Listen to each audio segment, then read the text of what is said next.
Hey folks, welcome back to the farm.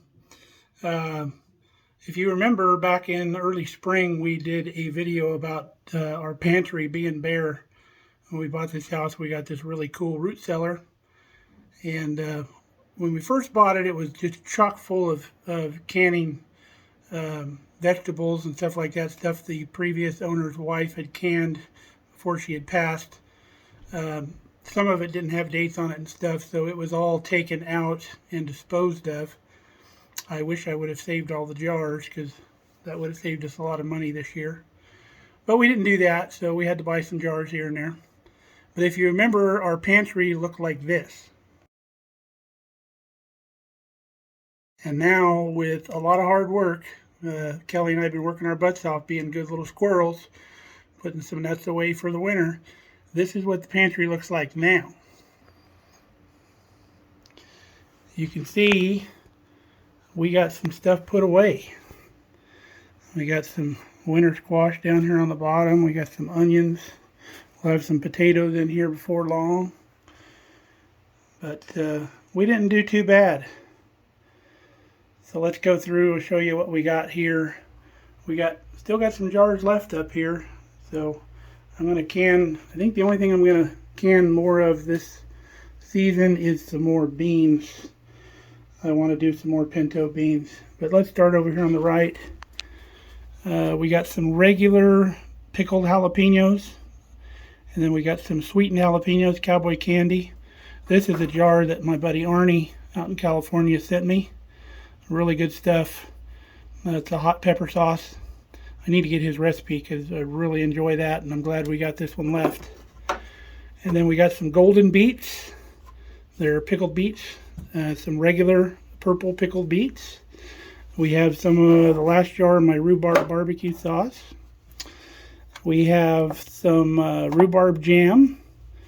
We have some blackberry jalapeno jam. We have some peach jam and some mulberry jam. This was all brought with us from California. And then sweet plum jam here from California from our plum tree. And this is Sandhill plum jam here that we made here. Here's all of our apples we did the other day. Already made some cobbler with these. Fantastic. Here's the zucchini pineapple we made. The pears we canned in quart jars. This is my mulberry wine vinegar. This is Kelly's vanilla that she's making. And then my buddy Steve and his wife Renee, our friends of ours, just got out here. They came up from New Mexico and they brought us some cranberries. They had a death in the family down there is why they were there. And the survivor didn't want any of this canned stuff. So they loaded it up and brought it to us. They knew we did a lot of canning. So we got some half-gallon jars of cranberry juice and some quart jars of cranberry juice with cranberries in them. So we can take the cranberries out of those and make like the cranberries for Thanksgiving. We got 2 big cans of our dry beans that we had the video on here a while back. There's another can of those I'm taking to the previous owner because he turned us on to those beans. They're Swedish brown bean. And they're pretty tasty. Got some more cranberry juice down here. Got some tomato juice here that's spiced up. Kelly put some spices in it, so it tastes a lot better than V8. It's really good. We have our bone broth here, our beef stew, our canned beef right here. It's just plain beef. We have our zucchini relish that we just thoroughly love. We make a bunch of that every year. We have our dill pickles. We have our, I don't want to call them sweet pickles because they're not exactly a sweet pickle. It's the Taste of Home pickle recipe. A good friend of ours out in California, Kathy, she made these for years and we love them. She'd bring out a jar of them and we just annihilate them. So she sent me the recipe and then I realized it's the Taste of Home recipe that's been around the internet quite a while. My buddy Steve also brought these from New Mexico. They're Hatch chilies. If you've ever had Hatch chilies, oh my God, they're wonderful.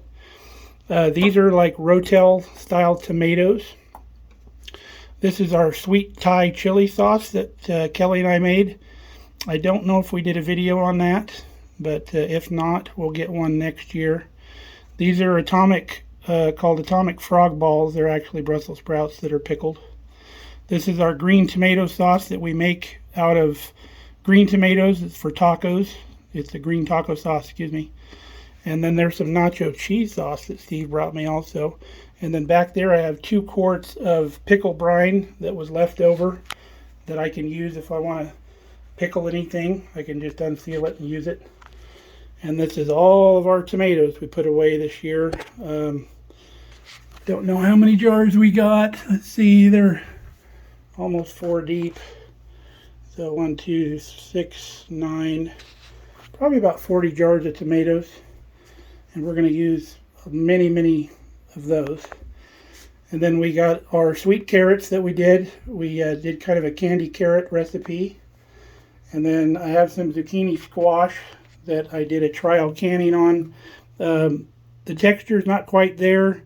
It's a little mushy, but I'm going to use it in a casserole recipe that I got. And then I got some green beans that we brought from California. My buddy Matt had a bunch of green beans last year, so we got a bunch of those.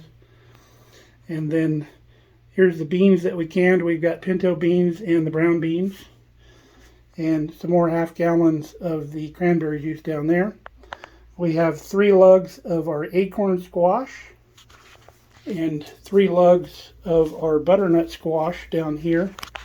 And even with all those, we had a bunch to give away. This is what's left of our onions. Not too many left. We got the reds and the yellows. And here's our supply of canning lids. We bought some of the reusable lids, but I'm kind of holding them in case of emergency, in case we need them, because we are finding some lids now here locally. Most of them are the lids and the rings together. There's some cranberry pineapple vinegar I'm making. And then we have some of our catering supplies in here as well. Our big coffee thermoses and beverage dispensers and chafing dishes and such. We have our fermentation kit for when we make sauerkraut and stuff. This was some pickled cauliflower that I really don't enjoy the flavor of, so I'm going to see if Steve wants to take that with him. He may or may not. I don't know if he liked it either. So in addition to what we have in the root cellar, we were also able to put some stuff away in the freezer. So we got, it was a little over 70 ears of corn that we put away. We've already used a couple bags of that. We got a whole shelf full of green beans down here. And then the rest of this is just our good Nebraska beef. And then I got some prime rib trimmings here in the door from my cousin's restaurant when he trims his prime rib before he cooks them. And we grind that up and put it with our venison when we have it.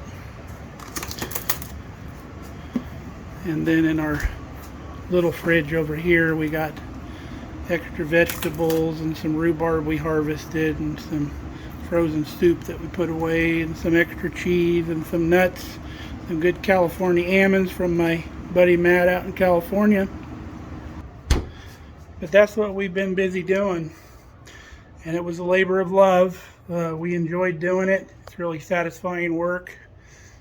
Kelly hasn't done a lot of canning before this year, and she's really learning how to get that stuff done. She really enjoys it. I just got to learn to wait for her when she's off, because I end up doing stuff by myself because I'm retired. But need to start waiting for Kelly because she enjoys doing it, and I enjoy when she's here doing it with us. But it's so satisfying to have all this stuff done, and we're real proud of our work and getting all this stuff put away. If we get snowed in for a month this year or more, even longer than that, we'll be okay. We'll have plenty of food to eat. But check us out on Facebook. We got Mark Kelly Farm on Facebook. And like and share this video if you want to help us get to more people and help more people with some of this stuff, learning how to do stuff the old way. Till then, stay safe, stay healthy. We love you guys. We'll see you next time here on Mark Kelly Farm.